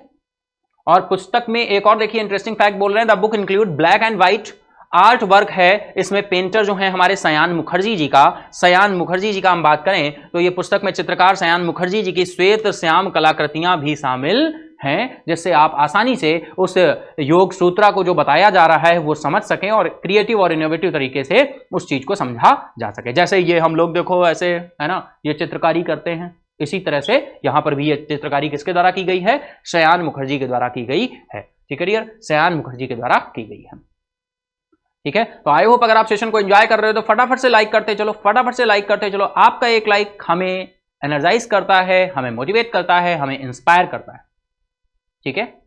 चलिए चलते हैं डियर नेक्स्ट पॉइंट पे। नेक्स्ट पॉइंट देखते हैं क्या आ रहा है भाई। रूपा पाई जी की एक और पुस्तक है द गीता फॉर चिल्ड्रन, एक पुरस्कार विजेता और बेस्ट सेलर रही है ये इनकी पुस्तक द गीता फॉर चिल्ड्रन। तो इसका बुक का भी नाम ध्यान रखना है finally, the Gita for children, Rupa Pai, है ना। ये भी इनकी अदर बुक है जो बेस्ट सेलर साबित हुई थी, ठीक है। चलिए इसी के साथ चलते हैं नेक्स्ट इज। नेक्स्ट हम बात करें डियर, बिल्कुल एज अ इंफॉर्मेशन है, इंपॉर्टेंट है भाई। अडानी ने लॉन्च किया है जीतेंगे हम। जैसा आपको पता है ओडीआई क्रिकेट वर्ल्ड कप होने वाला है 2023 में, है ना। तो ओडीआई क्रिकेट वर्ल्ड कप के लिए इंडिया को, ऑल ओवर इंडियन टीम को, इंडियन क्रिकेट टीम को एक कैंपेन शुरू किया है, और किसने, अडानी ने लॉन्च किया है, क्या, जीतेंगे हम। और यहां पर सारे 1983 के जो हमारे ओलंपिक विनर हैं, जैसे कि आप देख पा रहे हैं, कपिल देव सर जी हैं, है ना, कपिल देव सर हैं यहां पर, और फाइनली अडानी ग्रुप हैं, है ना। 2023 वनडे क्रिकेट विश्व कप के लिए जीतेंगे हम अभियान की शुरुआत की है। किसके द्वारा की गई है, अडानी ग्रुप के द्वारा की गई है। बहुत ज्यादा डिटेल में नहीं जाना है, बस सीधा सा ध्यान रखना है, जीतेंगे हम। अभी हाल ही में कैंपेन शुरू किया, ये किस ग्रुप के द्वारा शुरू किया गया है, अडानी ग्रुप के द्वारा शुरू किया गया है। चलिए देखते हैं कुछ और पॉइंट क्या बोल रहे हैं भाई। अडानी ग्रुप ने गौतम अडानी जन्मदिन के अवसर पर, भाई इनके बर्थडे के दिन पर इन्होंने क्या किया, अवसर पर बहुप्रतीक्षित आईसीसी वनडे क्रिकेट विश्व कप 2023 के लिए टीम इंडिया के लिए अटूट समर्थन प्रदर्शित करते हुए जीतेंगे हम अभियान को शुरू करने के लिए 1983 विश्व कप क्रिकेट जीत के नायकों के साथ सहयोग किया है। ठीक है डियर। कई बार होता है डियर कि हम काम करते करते बहुत डिप्रेस फील करते हैं, ऐसे होते हैं कि बस कर रहे होते हैं, क्योंकि काम देखो हमेशा काम तो कभी खत्म होने वाला नहीं है, वर्किंग तो कभी खत्म होने वाली नहीं है। इसीलिए कहते हैं कि वीकेंड पे क्या करो भाई, कहीं थोड़ा सा आप वॉक करते हैं, या आपका कोई जो क्या है हॉबी होनी चाहिए, है ना। आपकी हॉबी है सिंगिंग करना, आपकी हॉबी है क्रिकेट खेलना, है ना, तो कभी टाइम निकाल के आप क्रिकेट खेल लिए, या कोई भी ऐसी हॉबी या आपका ऐसा पैशन होना चाहिए, जिस चीज में आपको पैशन हो, आपकी हॉबी हो, जिसको करके आप अपने माइंड को क्या कर सको, कूल कर सको, अच्छा कर सको, फिर से अपने आप को रिफ्रेश कर सको, रिचार्ज कर सको। तो डियर हमारे आसपास के माहौल, हमारे फ्रेंड्स, है ना, अगर कोई हमसे क्या बोल देता है, कोई पॉजिटिव वाइब देता है, कोई हमारी थोड़ी सी तारीफ कर देता है, तो हम क्या हो जाते हैं, फिर से एनर्जाइज हो जाते हैं, फिर से हमारे अंदर एनर्जी आ जाती है। जैसे बिल्कुल आपको ध्यान होगा हनुमान जी की अगर हम बात करें, तो जब लंका के पार जाना था तो फाइनली वो बहुत ही शांति से बैठे हुए थे, फिर जामवन जी थे, जामवन जी ने उनको उनकी ताकत का, उनकी पावर का एहसास कराया। यार ऐसे बहुत सारे नाम हैं जिनका नाम लेने से ही हम एनर्जाइज हो जाते हैं। अरुणिमा सिन्हा, बिल्कुल आपको पता होगा अरुणिमा सिन्हा जी क्या और कैसे माउंट एवरेस्ट फतेह किया, वो भी कैसे, नकली पैरों से। सोच सकते हैं, सोचेंगे तो रूह कांप जाएगी। और माउंट एवरेस्ट की जो चढ़ाई होती है डियर, आसान नहीं होती। हर पल आपको मौत आपके नजदीक आती हुई दिखती है, क्योंकि बहुत सारे ऐसे लोग होते हैं जो ये ट्राई करते हैं और ऐसा नहीं कर पाते। तो ऐसी दुर्गम जगह होती है जहां से डेड बॉडीज को भी सुरक्षित वापस नहीं लाया जा सकता, और आप वहां हर पल फील कर रहे होते हैं कि यही हाल मेरा भी हो सकता है। ऑक्सीजन कम होती जाती है जैसे जैसे आप ऊपर की तरफ बढ़ते हैं, तो बहुत सारे चैलेंजेस होते हैं, है ना। तो ऐसे ही चैलेंजेस लेते रहिए और लाइफ में आगे बढ़ते रहिए, है ना। चलिए इसी के साथ हम लोग चलते हैं आगे। तो फाइनली वही ये काम कर रहा है अडानी ग्रुप, है ना, जीतेंगे हम कैंपेन। चलिए नेक्स्ट इज अभियान की शुरुआत 1983 में भारत की ऐतिहासिक जीत की 40वीं वर्षगांठ, भाई 1983 की 40वीं वर्षगांठ की याद दिलाती है। अभियान की शुरुआत करते हुए गौतम अडानी ने देश के एक एकीकृत शक्ति के रूप में क्रिकेट के महत्व पर क्या दिया है, जोर दिया है। बात करें इस अभियान का उद्देश्य क्या है भाई, अभी आपको बताया है ना, आगामी आईसीसी वनडे क्रिकेट विश्व कप 2023 से पहले मनोबल को बढ़ाना है। ठीक है, चलिए चलते हैं डियर नेक्स्ट अगर हम बात करें तो बिल्कुल ये हमारे नोबेल विनिंग प्राइज, इन्होंने 2019 में डियर विन किया था नोबेल प्राइज, है ना। फाइनली आप देख पा रहे हैं, तो बिल्कुल इनका निधन हो गया है। और ये जॉन गुडइनफ हैं, जॉन गुडइनफ, जिनका नाम आपने बिल्कुल सुना होगा, नोबेल प्राइज विजेता हैं। नोबेल विनिंग लिथियम बैटरी के लिए, इनको इन्वेंशन के लिए, लिथियम बैटरी जो हम लोग यूज करते हैं अपने, अब तो लिथियम बैटरी जो यूज होती है ना, फाइनली उसी के इन्वेंटर हैं ये जॉन गुडइनफ। नाम इनका बहुत ही अच्छा है, जॉन गुडइनफ, है ना, जॉन गुडइनफ। डाइज एट 100, और इनकी जो डेथ भी हुई है वो बहुत ही बिल्कुल इन्होंने सेंचुरी कंप्लीट की है ना डियर। तो बिल्कुल ऑबिचुरी से आप सभी को पता है, जिसका भी निधन होता है डायरेक्टली हमारे एग्जाम के लिए इंपॉर्टेंट हो जाता है कि भाई ये किस फील्ड से बिलोंग करते हैं और क्या है, उनको तो किसी पहचान की जरूरत नहीं है। नोबेल प्राइज विजेता है, नोबेल प्राइज विन किया है इन्होंने। ठीक है, चलिए देखते हैं कुछ पॉइंट्स। नोबेल लॉरेट हैं ये John B Goodenough, the pioneer of the development of the lithium ion battery that are used in millions of electric vehicles all around the world, has died at the age of 100 की उम्र में इनका निधन हुआ है, John Goodenough. तो dear कैसे connect करोगे, देखो अब मैं धीरे धीरे जैसे सारी न्यूज को मैं कनेक्ट करता था, अब मैं कनेक्ट कर चुका, है ना। एक आध न्यूज मैं कनेक्ट कर दूंगा, लेकिन बहुत सारी न्यूज़ को अगर हम कनेक्ट करेंगे या राइट डाउन करेंगे तो सेशन फिर क्या लेंदी होता है। तो थोड़ा सा हम लोग प्रैक्टिस को इसको कम करेंगे, आप कनेक्ट करते चलिएगा, है ना, आप कनेक्ट करते चलिएगा फाइनली, है ना। और क्या करेंगे, कनेक्ट करते हुए, है ना, मैं बताता रहूंगा कि कनेक्ट कैसे करना है, और आप कनेक्ट करते हुए फाइनली आगे बढ़ते जाएंगे या स्क्रीनशॉट लेते जाएंगे, जिससे आप कनेक्ट करना सीख पाए। यार मुझे आपको क्या करना है, सिखाना है, लर्नर बनाना है, लर्निंग करानी है कि हमें कैसे किसी न्यूज को कनेक्ट करना है। ठीक है, जॉन गुडइनफ। तो फाइनली ये क्या, पास्ड अवे यहां पर लिख देंगे आप, पास्ड अवे, और यहां पर क्या लिख देंगे भाई, lithium ion battery, lithium ion battery, और यहां पर क्या लिख देंगे, नोबेल लॉरेट हैं, नोबेल प्राइज विनर हैं, नोबेल लॉरेट, नोबेल लॉरेट। ठीक है डियर, तो इस तरह से कनेक्ट कर लेंगे। John B Goodenough, passed away, obituary से रिलेटेड न्यूज है, नोबेल लॉरेट है, लिथियम आयन बैटरी। ठीक है, तो 100 ईयर्स में इनका निधन हुआ है। हमें ईयर नहीं ध्यान रखने, केवल और केवल इनका ध्यान रखना है। चलिए गुडइनफ फिर क्या बोल रहे हैं, गुडइनफ रिसीव्ड 2019, अभी आपको बताया 2019 में नोबेल प्राइज मिला था इन्हें। तो फाइनली ये जो फिगर हमने लिखा, तो यहां पर क्या लिख लोगे, 2019, नोबेल प्राइज कब मिला, 2019 में, कनेक्ट हो गया पॉइंट। फिर फॉर केमिस्ट्री, केमिस्ट्री की फील्ड में मिला है, रसायन के क्षेत्र में मिला है with Britain's Stanley Whittingham, Stanley Whittingham, Britain के स्टैनली विटिंघम और जापान के अकीरा योशिनो। भाई इनको संयुक्त रूप से मिला था, 3 लोगों को मिला था। तो उन 3 में से एक कौन थे आपके, जॉन बी गुड एनफ थे, और दूसरे आपके ये स्टैनली विटिंघम थे, और जापान के अकीरो योशिनो थे, for their respective research into lithium ion batteries making him the oldest recipients of a Nobel prize. ठीक है डियर, तो इनके साथ जिनको नोबेल प्राइज मिला है इनका भी नाम आपको ध्यान रखना है, स्टैनले विटिंघम, ये ब्रिटेन से बिलोंग करते हैं, इनका भी नाम ऐड करिएगा, और जापान के हैं अकीरा योशिनो। बहुत ज्यादा टाइम नहीं हुआ, 2019 में मिला है ना, 2019 में मिला है। हर ईयर नोबेल प्राइज हम लोग डिस्कस करते हैं। अच्छा हाँ, बहुत ही अच्छा, फटाफट से बताइए कमेंट बॉक्स में नोबेल प्राइज कितनी फील्ड्स में दिए जाते हैं। तो कितनी फील्ड्स में दिए जाते हैं,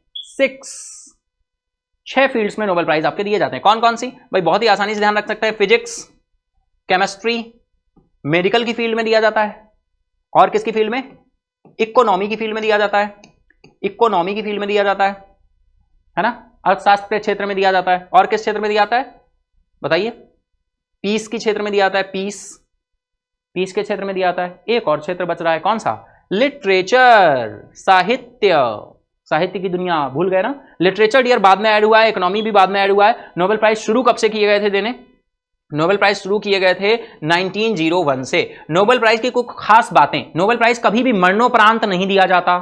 महात्मा गांधी जी को 2 बार नोबेल प्राइज के लिए सिलेक्ट किया गया, लेकिन फाइनली मिल नहीं पाया था, और फाइनली इसके साथ ही इनकी क्या हो गई थी, हत्या हो गई थी।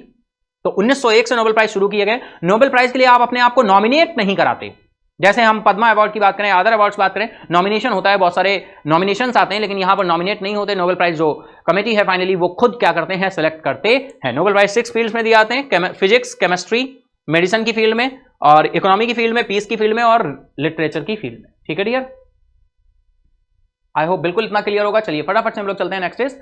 तो ही ऑल्सो सर्व, उन्होंने द्वितीय विश्व युद्ध के दौरान मौसम विज्ञानी के रूप में अमेरिकी सेना में भी काम किया। भाई इन्होंने किसके रूप में, मेट्रोलॉजिस्ट के रूप में भी काम किया है अमेरिकी सेना में। ठीक है, ये एज अ इंफॉर्मेशन है केवल। 2008 में उन्होंने अपनी आत्मकथा भी लिखी है, और इनकी आत्मकथा का नाम भी भैया ध्यान रख लेना, डायरेक्टली पूछा जा सकता है, witness to grace, witness to grace, witness to grace, witness to grace, ये इनकी आत्मकथा है जिसे इन्होंने मेरा व्यक्तिगत इतिहास कहा है ना, witness to grace.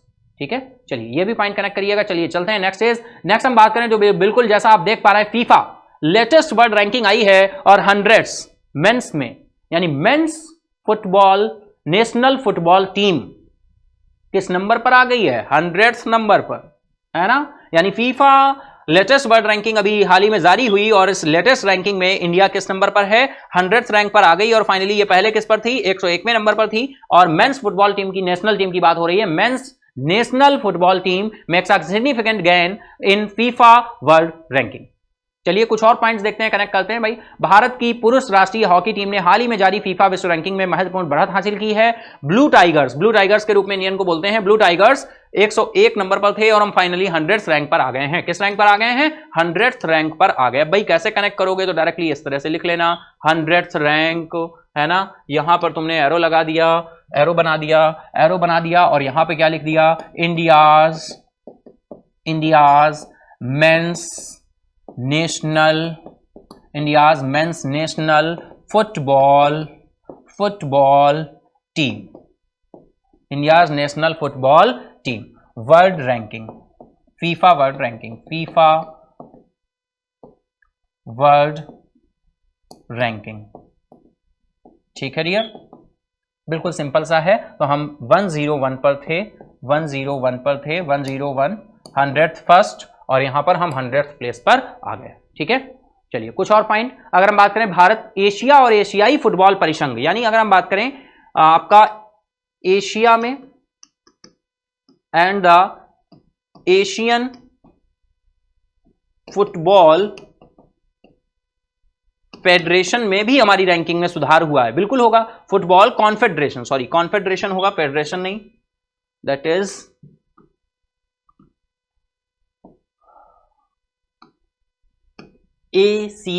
AFC confederation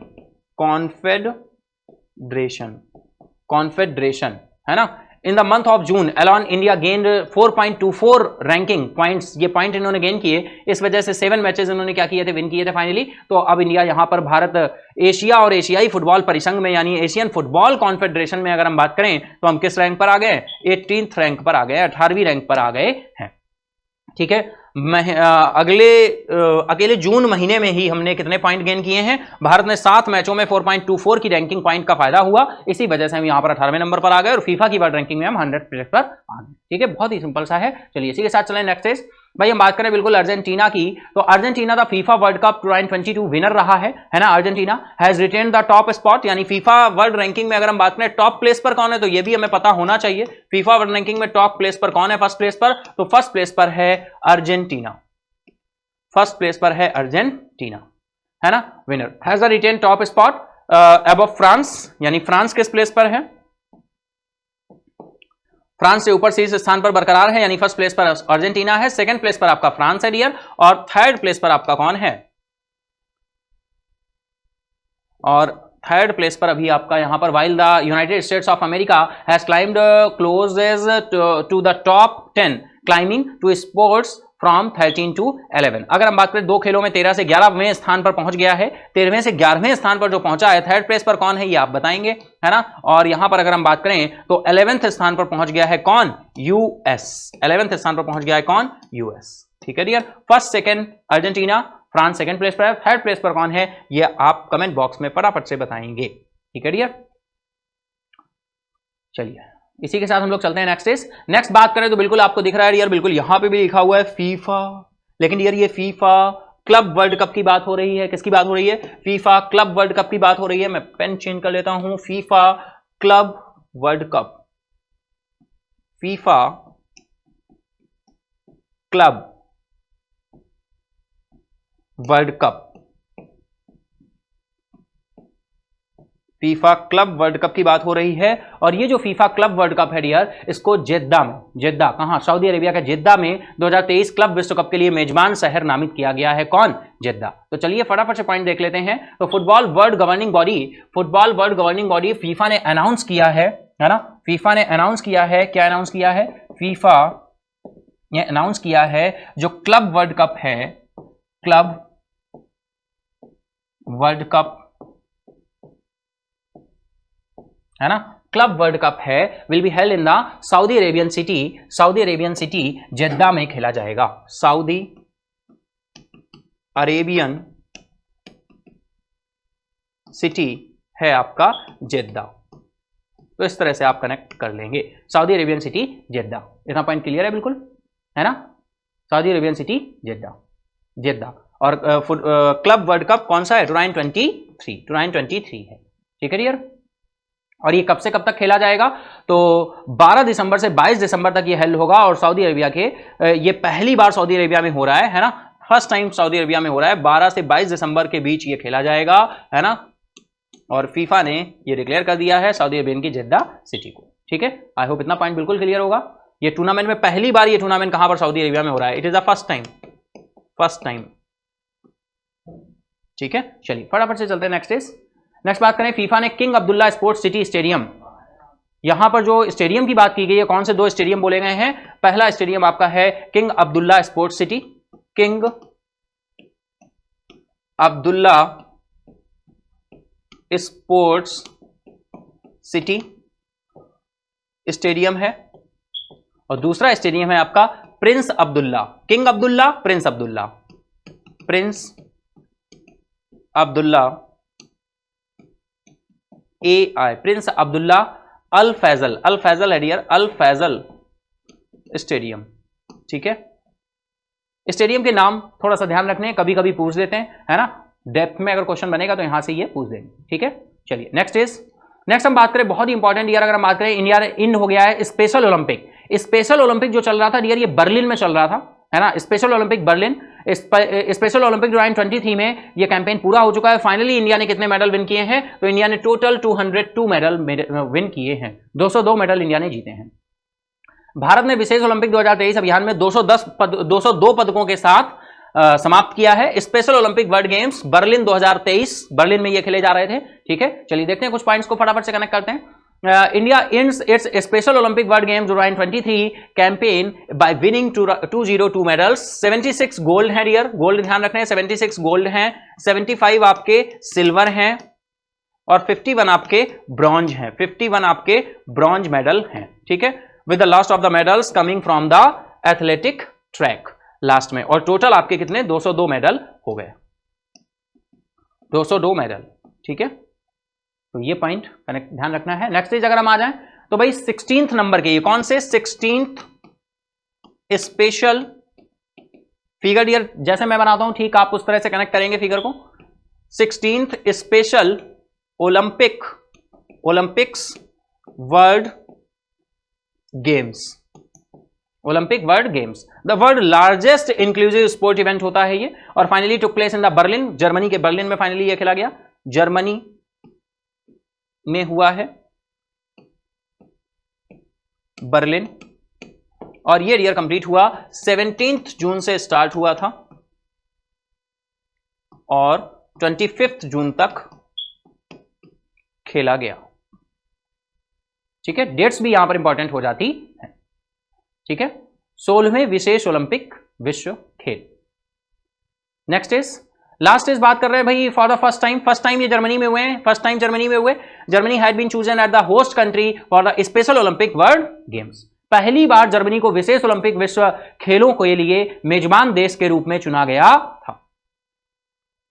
next is आ जाए तो डियर बात हो रही है साकेत कुंडू की, एज अ इंफॉर्मेशन है, थोड़े से नाम हम ध्यान रख सकते हैं तो रख लें, बहुत ज्यादा डिटेल में नहीं जाना है डियर, है ना, क्योंकि ये बहुत ज्यादा डिटेल में नहीं पूछे जाएंगे। साकेत कुंडू जिन्होंने पहली मिनी भाला फेंक लेवल में बी प्रतियोगिता में रजत पदक जीता था और लेवल बी में 400 मीटर में कांस्य पदक भी जीता था इन्होंने, है ना, तो साकेत कुंडू का नाम ध्यान रखना है, जो ट्रैक और फील्ड में एक दुर्लभ डबल एक्ट है।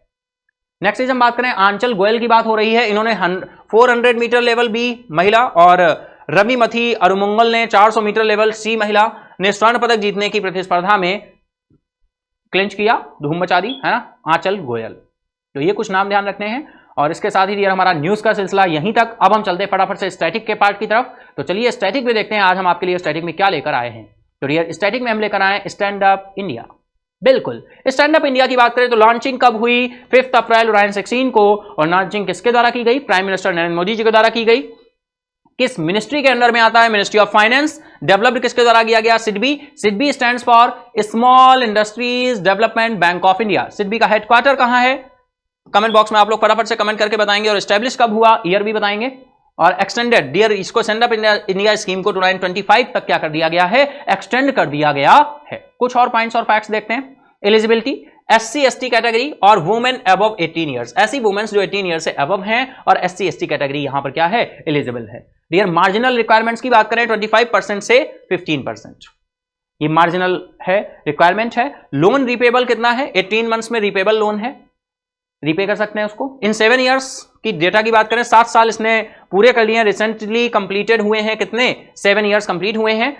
40,700 करोड़ सैंक्शन किया है 1.8 लाख अकाउंट्स में, यह फिगर इंपॉर्टेंट होगा। 40,700 करोड़ का सैंक्शन हुआ है, लोन सैंक्शन हुआ है स्टैंड अप इंडिया स्कीम के थ्रू, और 1.8 लाख अकाउंट्स में यह गया है।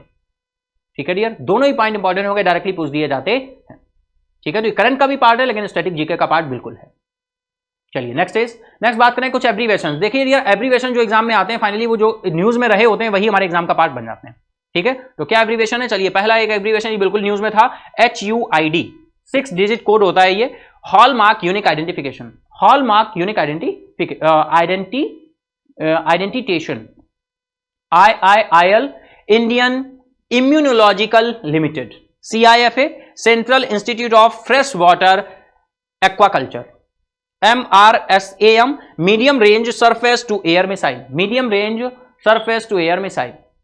नेक्स्ट इज IMX या CE इंटरनेशनल मैरीटाइम एक्सरसाइज या cutlass express.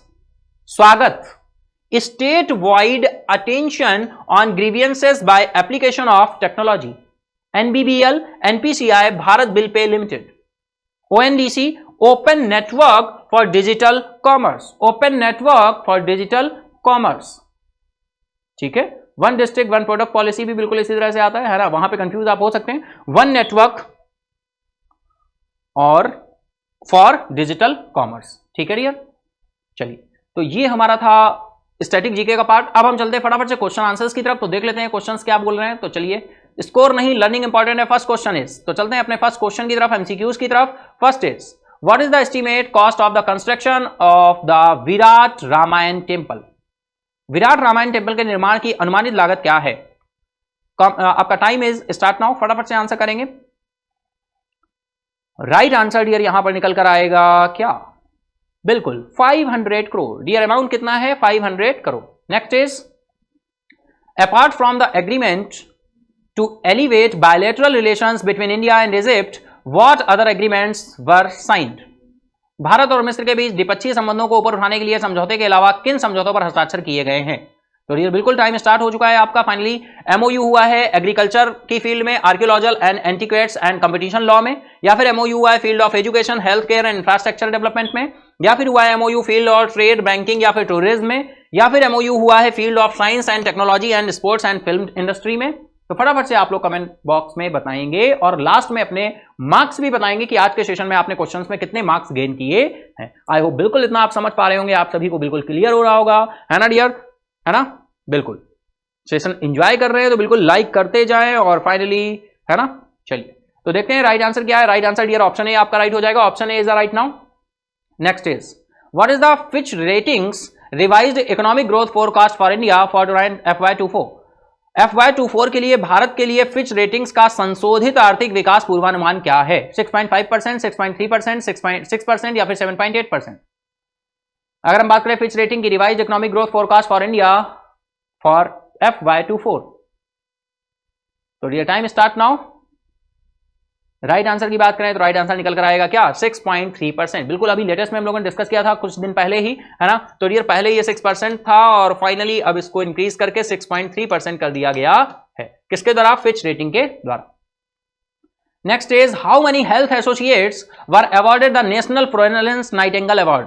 National Florence Nightingale award अभी हाल ही में राष्ट्रपति द्रौपदी मुर्मू जी के द्वारा दिए गए हैं। ये राष्ट्रपति भवन में प्रदान किए गए हैं। कितने अवार्ड टोटल दिए गए हैं? 10, 20, 30, 40। Time start now. तो राइट आंसर इज 30। कितने अवार्ड दिए गए हैं? 30। Next is, what is the name of the free power scheme launch by the Karnataka government? Karnataka सरकार द्वारा शुरू की गई मुफ्त बिजली योजना का नाम क्या है? गृह शक्ति योजना, बिजली मुक्त अभियान, गृह ज्योति योजना या फिर विद्या ज्योति स्कीम? तो टाइम स्टार्ट नाउ। फटाफट से आंसर करेंगे कमेंट बॉक्स में, फटाफट से आंसर करेंगे। तो डियर चलते हैं आंसर की तरफ। टाइम स्टार्ट हो चुका है। आप लोग कमेंट बॉक्स में कमेंट करते रहिए और अपने आप को एनालाइज करते रहिए, ऑब्जर्व करते रहिए कि आप कितने मार्क्स कर रहे हैं। अपने आप की रीचेक करना बहुत जरूरी है ना? जैसे देखिए फाइनली आपको ये मैसेज दे रहा है, क्या करना? चेक करते रहो, है ना? तो बिल्कुल गृह ज्योति योजना, बिल्कुल ये आप देख पा रहे होंगे कितनी मेहनत आपके लिए की जा रही है ना? फाइनली ये देखिए यहाँ पे लाए गए हैं जिससे आपको ये हमेशा याद रहे कि हमें अपने आप को चेक करता ही रहना है। हर चीज की एक थीम है ना? एक थीम्ड है बिल्कुल सेशन। आप देखेंगे हर जगह थीम, आपको कुछ ना कुछ ऐसा मिल रहा होगा जो कहीं ना कहीं आपको कुछ ना कुछ बता रहा है, कुछ ना कुछ मैसेज दे रहा है। फाइनली देखो ये मैसेज दे रहा है टाइम का, ये मैसेज दे रहा है चेक करते रहो, ये मैसेज दे रहा है आंसर करो, ये दे रहा है जाग जाओ, ये आंसर है ना? चलिए चलते हैं नेक्स्ट क्वेश्चन की तरफ। Next question is, who will be conferred with the professor Jaishankar award? भाई प्रोफेसर जयशंकर पुरस्कार से किसे सम्मानित किया गया है या किया जाएगा? लेकिन अनाउंसमेंट हो चुका है। आचार्य एन गोपी, भारत जागृति या फिर कोथापल्ली जयशंकर या फिर तेलंगाना सरस्वती परिषद? तो डियर बिल्कुल कोई ऑर्गेनाइजेशन भी हो सकता है जिसको ये अवार्ड दिया जाए, है ना? लेकिन यहां पर कौन है? तो डियर बिल्कुल चलते हैं राइट आंसर की तरफ, लेकिन उससे पहले आपको देते हैं टाइम और क्वेश्चन को सॉल्व करने का। तो चलिए फटाफट से क्वेश्चन को सॉल्व करिए और बताइए क्या होने वाला है राइट आंसर। तो राइट आंसर होने वाला है क्या? बिल्कुल option A. Option A is right now, Acharya N Gopi. ठीक है, आचार्य एन गोपी। तो डियर बिल्कुल मैं आंसर पे टिक करता चल रहा हूं, आचार्य एन गोपी। आपको पीडीएफ बिल्कुल कमेंट बॉक्स सेशन कंप्लीट होने के बाद कमेंट बॉक्स में, डिस्क्रिप्शन बॉक्स में आपको लिंक मिलेगा किसका? पीडीएफ का। वहां से जाकर आप क्या कर सकते हैं? डाउनलोड कर सकते हैं। चलिए next is, where is north India's first skin bank located? उत्तर भारत का पहला स्किन बैंक कहां स्थित है? कहां ओपन हुआ अभी हाल ही में? Mumbai, new Delhi, Chennai, Bangalore? Time start now. बिल्कुल भैया, आंसर करते रहो, चेक करते रहो, लास्ट में बताना कितने मार्क्स आए, कमेंट बॉक्स में जरूर बताना, है ना, मेन कमेंट बॉक्स में बताना सेशन एंड अप होने के बाद। तो ये राइट आंसर है यहाँ पर न्यू दिल्ली, है ना, न्यू दिल्ली में फाइनली ओपन हुआ है। और सबसे अधिक यहाँ कहां पर है ये भी कमेंट बॉक्स में बताओ, है ना, ये भी पॉइंट हम लोग डिटेल में डिस्कस किया था। चलिए next is who has become the first men's footballer to play 200 international matches. 200 अंतरराष्ट्रीय मैच खेलने वाले पहले पुरुष फुटबॉलर कौन बन गए हैं? ऑप्शन है आपके Lionel Messi, Cristiano Ronaldo, Neymar या फिर सर्गियो रोमोस। तो टाइम स्टार्ट नाउ। तो राइट इज क्रिस्टियानो रोनाल्डो। ठीक है यार, तो option B is right now, Cristiano Ronaldo. Next question आ रहा है who has been appointed as a chairman of gift city limited. Gift city limited के अध्यक्ष के रूप में किसे नियुक्त किया गया है? सुधीर माकड़, हर्षमुख अधिया, भूपेंद्र पटेल या फिर सुधीर अधिया। तो टाइम स्टार्ट नाउ एंड फटाफट से आंसर करेंगे।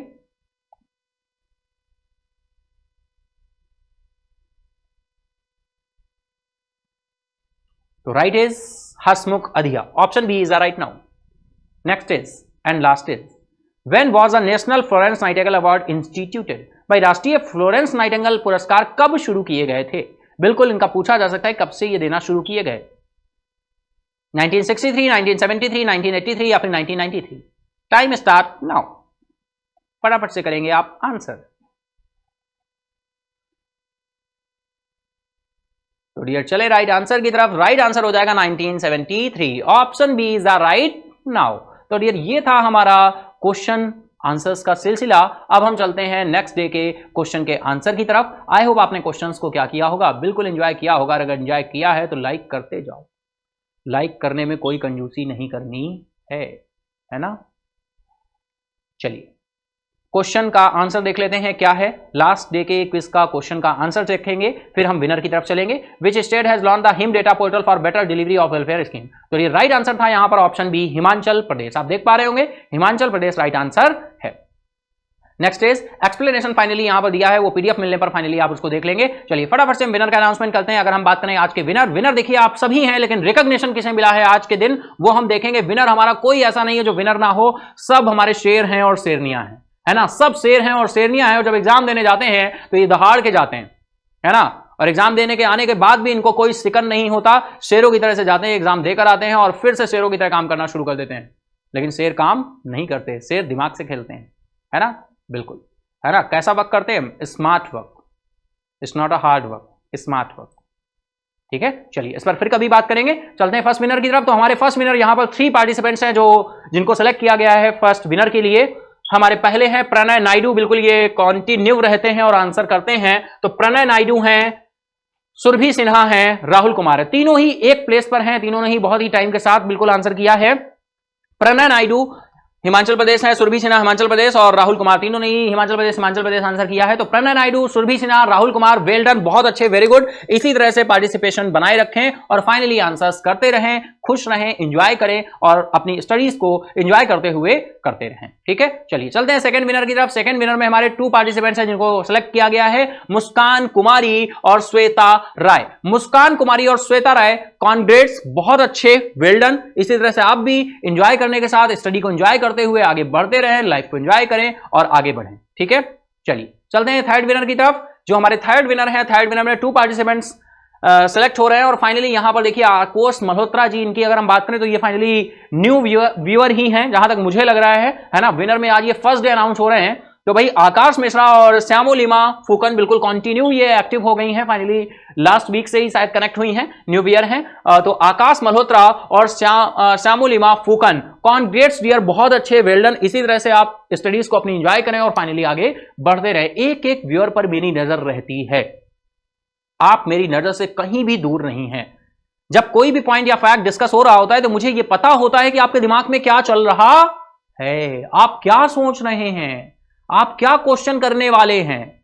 आपने ये फील किया होगा, कभी कभी होता है कि अब आप पूछेंगे, आपके दिमाग में कहीं ना कहीं वो बात चल रही होती है या नहीं चल रही होती। तो आप धीरे धीरे जब फोकस्ड होंगे तो आप ये समझ पाएंगे कि आप जो क्वेश्चन करने वाले हैं उस क्वेश्चन का आंसर मैं यहां बता रहा होता हूं।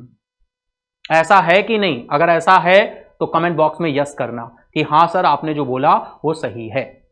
ठीक है, चलिए चलते हैं वॉलंटियर की तरफ। वॉलंटियर में डियर हमारे पास हैं बिल्कुल, इन्होंने अपना नाम MIPH के नाम से लिखा हुआ है भाई, तो इनको हम मिफ बोल देते हैं। ये मिफ हैं और इनका प्रोफाइल से इनको पहचान लेते हैं, है ना, मिफ हैं। और फाइनली इन्होंने भी राइट आंसर किया है, तो ये वॉलंटियर हैं। आप जो भी हैं डियर, कॉन्ग्रेट्स, बहुत अच्छे, वेल डन। इसी तरह से आप भी अपनी लाइफ को एंजॉय करें, अपनी स्टडीज को एंजॉय करें और आगे बढ़ें। ठीक है डियर, तो ये थे हमारे आज के विनर, है ना। तो चलिए अब विनर के बाद हम चलते हैं, फिर नेक्स्ट डे भी हमें विनर बनाने हैं, है ना। नेक्स्ट डे भी हमें विनर बनाने हैं, क्योंकि आप विनर तो हैं ही। विनर को जब रिकॉग्निशन मिलता है तो वो विनर और क्या हो जाता है, इंस्पायर हो जाते हैं आप। तो चलिए हम चलते हैं आज के क्विज क्वेश्चन की तरफ। तो बिल्कुल आप सब रेडी होंगे क्विज के लिए, तो चलते हैं क्विज के क्वेश्चन की तरफ। तो ये रहा आज का quiz question. The London Stock Exchange Group has announced plans to set up a technology center in which city? Option A Pune, Ahmedabad, Hyderabad या फिर शिलोंग। तो डियर बिल्कुल सेशन इंडअप होने का इंतजार करिए और फटाफट से राइट आंसर टाइप करिए। जो भी न्यू ईयर हैं, ABCD करके आंसर नहीं देना है, सही स्पेलिंग के साथ टाइप करना है। अगर राइट आंसर सपोज करो किसी का दिल्ली है, अब दिल्ली मैं इसलिए बोल रहा हूं क्योंकि दिल्ली ऑप्शन में नहीं है ना, तो दिल्ली है तो आपको राइट स्पेलिंग के साथ कमेंट बॉक्स में टाइप करना होगा DELHI। और जिसका सबसे पहले आंसर आएगा वो हमारा फर्स्ट विनर होगा। Second winner and third winner हम उसको कंसीडर करेंगे। ठीक है डियर, तो बिल्कुल इसी के साथ ही डियर, अगर आपने सेशन को एंजॉय किया है तो बिल्कुल लाइक करें और अपने दोस्तों के साथ, फ्रेंड्स के साथ शेयर करना ना भूलें।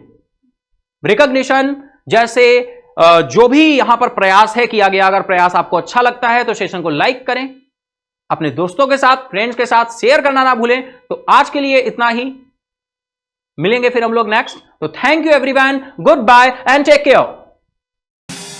Subscribe now and press the bell icon. Never miss an update.